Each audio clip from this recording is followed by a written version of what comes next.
Module number 6, assignment number 1, controlling the limits of data, whole number, text length, date limits, decimal places, time limits. Excel के अंदर अगर हम किसी भी cell के अंदर वैलिडेशन रूल अप्लाई करते हैं, दैट मीन्स कि हम इन सेल्स को परमिट कर रहे हैं कि यहाँ कौन सी एंट्रीज एक्सेप्टेबल होंगी, डेट कहाँ से शुरू हो कहाँ ख़त्म हो, मीन्स के 31 दिसंबर 2011 तक की डेट्स एक्सेप्टेबल हैं और स्टार्टिंग डेट हमारी जो है जनवरी 1 2011 होनी चाहिए। जो भी हम यहाँ नेम इनपुट देते हैं, टेक्स्ट लेंथ 5 to 10 होनी चाहिए, लोकेशन डुप्लीकेट ना हो, जो भी हम लोकेशन यहाँ टाइप करें, once we have typed Karachi again repeat नहीं होना चाहिए यहाँ पे। देन प्रोडक्ट अगर हम यहाँ पे देते हैं तो प्रोडक्ट हम कुछ टाइप ना कर सकें, बल्कि ड्रॉप डाउन लिस्ट के अंदर अपनी प्रोडक्ट्स टाइप कर दें, यूज़र सिर्फ सिलेक्शन कर सके, टाइप कुछ ना कर सके। डेटा वैलिडेशन के थ्रू जब हम रूल अप्लाई करते हैं तो बेसिकली हम सेल पे लिमिटेशन लगा रहे हैं कि यहाँ पे क्या चीज़ अलाउ है। इससे फ़ायदा क्या है, जब आप इस रिपोर्ट को फर्दर मैनिपुलेट करते हैं या कोई डेटाबेस मैनेज कर रहे हैं और आपने वैलिडेशन रूल अप्लाई कर दिए, तो आपकी डेटा की इंटेग्रिटी लूज़ नहीं होगी। डेटा की इंटेग्रिटी लूज़ नहीं होगी मीन्स कि अगर हम यहाँ पर डेट 2011 की जगह बाय मिस्टेक 2012 टाइप कर देते हैं, दैट मीन्स कि जब हम रिपोर्ट बनाने बैठेंगे इसकी हमें प्रॉब्लम होगी कि हमारा क्राइटेरिया 2001 भी हो गया और देन 2012 भी हो गया। ना जितने सेल आप सेलेक्ट करते हैं वैलिडेशन भी उन्हीं सेल पे अप्लाई होगी। डेटा के अंदर data validation, the keyboard shortcut is Alt DL। Data validation window आ गई। 3 टैब्स हैं इसके, setting, input message, error alert. Setting के अंदर हम रूल डिफाइन करते हैं, allow any value, that means कि आप जो चाहें वैल्यू इनपुट कर दें, इस वक्त कोई रूल हमने डिफाइन नहीं किया हुआ। इनपुट मैसेज मीन्स के जब आपका यूज़र इन सेल को सेलेक्ट करेगा तो उसे एक मैसेज मिलेगा सो दैट कि उसे पता हो कि यहाँ पर किस तरह की एंट्रीज़ करनी है, क्या बाउंड्रीज़ हैं, लिमिटेशन क्या है। एरर अलर्ट, इनपुट मैसेज देने के बाद भी अगर आपका यूज़र गलती करता है तो देन उसको क्या मैसेज मिलना चाहिए कि उसने क्या मिस्टेक करी है। देखते हैं सेटिंग के अंदर अलाउ के अंदर whole number, decimal places, list, date, time, text length, custom means through formula. पहले हम देखते हैं होल नंबर, बिकॉज यहाँ जो हमें एंट्री करनी है, quantity of any product should be in between 10 to 100, means कि जो भी हम क्वांटिटी यहाँ पे इनपुट देंगे वो इन बिटवीन 10 to 100 होनी चाहिए। 10 से लेस देन ना हो, 100 से अबव ना हो। डेटा के अंदर between, not between, equal to, not equal to, greater than, less than, means कि हमें यहाँ क्या चाहिए, हमें तो यहाँ बिटवीन चाहिए। Minimum 10 and then maximum 100, then click okay. आप टाइप करते हैं 55 एक्सेप्टेबल है, 78 एक्सेप्टेबल है, 105 या 101 एक्सेप्टेबल नहीं है, रीज़न 100 से अबव हो गया। सिमिलरली 5 या 4 या 3, इवन के 9 भी अगर हम टाइप करते हैं सिस्टम एक्सेप्ट नहीं करेगा, बिकॉज 10 to 100 हमें यहाँ पर एंट्रीज करनी है, in between 10 to 100। Great. Now देखते हैं कि इनपुट मैसेज कैसे आता है। अगेन अब यूज़र को आपने ये फॉर्मेट बना के दे दिया, अब जब वो टाइपिंग करने बैठेगा तो यहाँ से प्रॉब्लम आएगी। आप डेटा वैलिडेशन के अंदर input message and then title के अंदर आप user guidance message, please enter values from 10 to 100 only.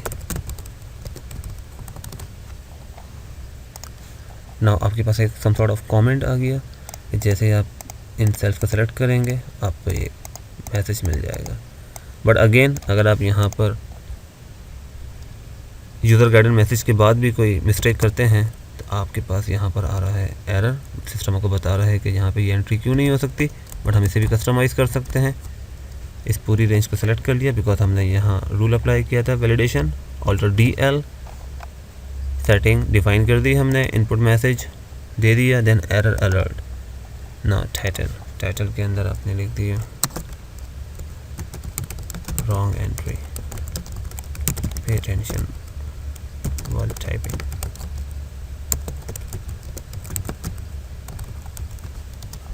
ना अब अगर हम यहाँ कोई मिस्टेक करते हैं 160 एंटर, ग्रेट, रॉन्ग एंट्री जो हमने यहाँ पे एरर अलर्ट दिया था वही आ रहा है, एंड देन हमारे पास स्टॉप का साइन आ रहा है, cancel. Now another thing is that कि यहाँ पर एरर अलर्ट के अंदर स्टाइल के अंदर स्टॉप भी दिया हुआ है, वार्निंग भी है, साइन ऑफ एक्सक्लेमेशन आ गया, एंड देन इन्फॉर्मेशन भी है, इन्फॉर्मेशन साइन आ गया। लेट्स सपोज कि हम वार्निंग साइन ले लेते हैं, क्लिक ओके। अब अगर हम यहाँ पे मिस्टेक करते हैं 3 एंटर, सिस्टम हमसे पूछ रहा है कि हमने ये एंट्री एक्सेप्ट करनी है या नहीं करनी।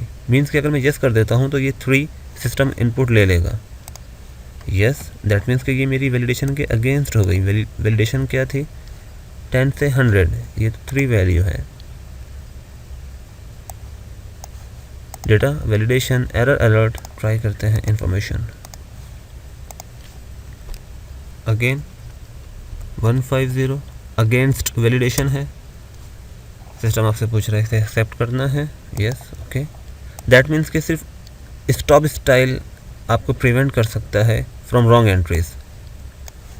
स्टॉप स्टाइल, एरर अलर्ट के अंदर स्टॉप स्टाइल, इन्फॉर्मेशन और वार्निंग, ये जो आपके स्टाइल हैं ये रॉन्ग एंट्रीज को एक्सेप्ट कर लेते हैं। But the thing is that how do I come to know कि ऐसी कौन कौन सी एंट्रीज हैं जो मेरी वैलिडेशन के अगेंस्ट हैं। या फिर लेट्स सपोज कि अभी जो हम वैलिडेशन लगा रहे हैं वो तो हम at the time of inputting the data, जब हम डेटा इनपुट कर रहे होंगे उस वक्त ये वैलिडेशन रूल अप्लाई होगा। या अगर हमारे सबऑर्डिनेट ने हमें एक रिपोर्ट दी, रिमोट लोकेशन से हमारे पास रिपोर्ट्स आई, या हमने डेटाबेस से डेटा क्यूरी कॉल करी और फिर डेटा हम फैच करके लेकर आए, तो क्या ऐसी सूरत हाल में हमारे पास ये प्रॉब्लम आ सकती है कि हम डेटा की इंटेग्रिटी चेक कर लें कि आया कौन सी ऐसी एंट्रीज़ हैं जो 10 से लेस देन है या 100 से अबव हैं। Yes, data validation, drop down button बना हुआ है, and then circle invalid data, great. Means कि ये सिस्टम ने सर्कल कर दिया उन एंट्रीज़ को जो कि अगेंस्ट वैलिडेशन है जो हमने इस रेंज के ऊपर लगाई थी। बट प्रॉब्लम इज़ दैट कि ये प्रिंट आउट में नहीं आते, ये सर्कल आपके सिर्फ देख सकते हैं आप इन्हें, ये प्रिंट आउट में नहीं निकलेंगे कभी भी, हार्ड कॉपी पे नहीं आ सकते। Again clear validation circle. Another problem is that how do I come to know कि मैंने यहाँ वैलिडेशन लगाई हुई है या इन सेल्स के ऊपर वैलिडेशन लगाई हुई है, ये कैसे पता चले कि हमने वैलिडेशन कहाँ लगाई हुई है। Then control G stand for go to, या फिर आप प्रेस कर सकते हैं F5 stand for go to. Then special के अंदर लिखा है data validation. All same, all means के जिस तरह की वैलिडेशन लगाई हुई हो, चाहे हमने टेक्स्ट लेंथ हो, डेट हो, कस्टम हो, लिस्ट हो, तमाम की तमाम ये वैलिडेशन सेलेक्ट कर लेगा। या फिर सेम क्या करता है देखते हैं, ग्रेट, हमने इन सेल्स के ऊपर वैलिडेशन अप्लाई करी थी। डेटा वैलिडेशन यहाँ लिखा है क्लियर, अगर मैं यहाँ क्लियर पे क्लिक कर देता हूँ, क्लियर ऑल, दैट मीन्स कि यहाँ पे वैलिडेशन ख़त्म हो जाएगी। Clear all any value, great, that means कि अब कोई वैलिडेशन रूल अप्लाई हमने नहीं किया हुआ। नाउ अगेन हम रूल अप्लाई कर रहे हैं, whole number between 10 to 100 and then click OK. Now let's suppose कि हमें 10 to 100 नहीं करना था, 1 to 100 करना था। अब मुझे ये नहीं मालूम कि मैंने कहाँ तक सेल सेलेक्ट किए थे और वैलिडेशन रूल अप्लाई किया था। दैट मीन्स कि आप एक सिंगल सेल को सेलेक्ट करें,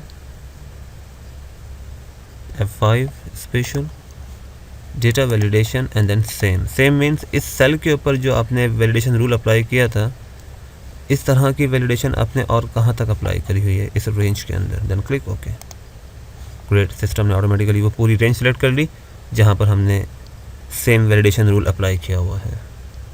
नाउ वैलिडेशन की सिक्योरिटी कोई मायने नहीं रखती। मीन्स के अगर मैं किसी ऐसे सेल को कॉपी करूँ जो कि ब्लैंक है, कंट्रोल-C, और मैं इस पूरी रेंज के ऊपर पेस्ट कर दूँ, दैट मीन्स के इस सेल के मैंने कॉपी किया और यहाँ पेस्ट कर दिया, वैलिडेशन भी आपकी ख़त्म हो चुकी है।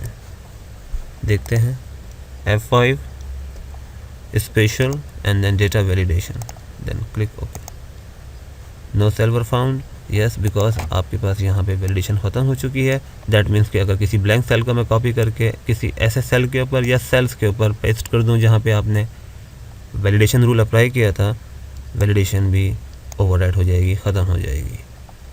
सिमिलरली अगर किसी ऐसे सेल को हम कॉपी कर लें जहां आपने वैलिडेशन लगाई हुई हो, लेट सपोज़ के इस रेंज के अंदर हम रूल डिफ़ाइन करते हैं जो कि है name should be acceptable minimum 5 and maximum 12 characters. Text length जो होनी चाहिए आपकी वो 5 से 10 कैरेक्टर की होनी चाहिए। Then click okay.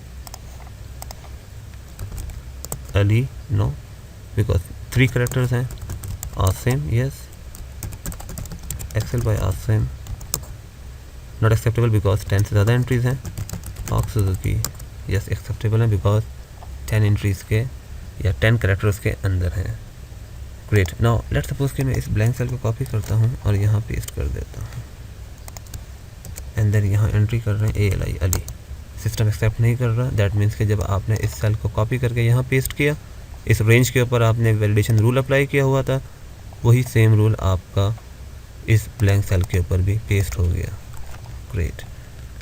Now the last thing is that कि हम यहाँ पर डेट के अंदर वैलिडेशन लगाना चाहते हैं। Data validation and then allow के अंदर से आपने डेट ले लिया and then in between because 1 जनवरी 2011 से लेकर 31 दिसंबर 2011 तक की एंट्रीज एक्सेप्टेबल हैं।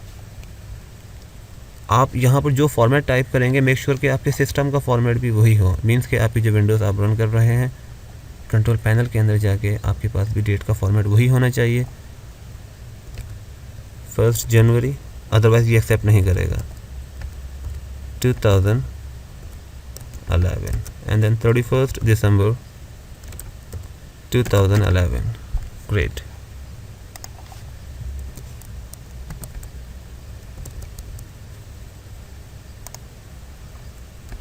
Click okay. ना मेक श्योर कि अब अगर आप कोई रॉन्ग एंट्री करते हैं 24 नवंबर 1980, सिस्टम एक्सेप्ट नहीं कर रहा बिकॉज हमने यहाँ पर वैलिडेशन रूल अप्लाई किया हुआ है। नाउ आई होप कि ये असाइनमेंट आपके लिए इंफॉर्मेटिव और फ्रूटफुल रहा होगा। See you in the next video.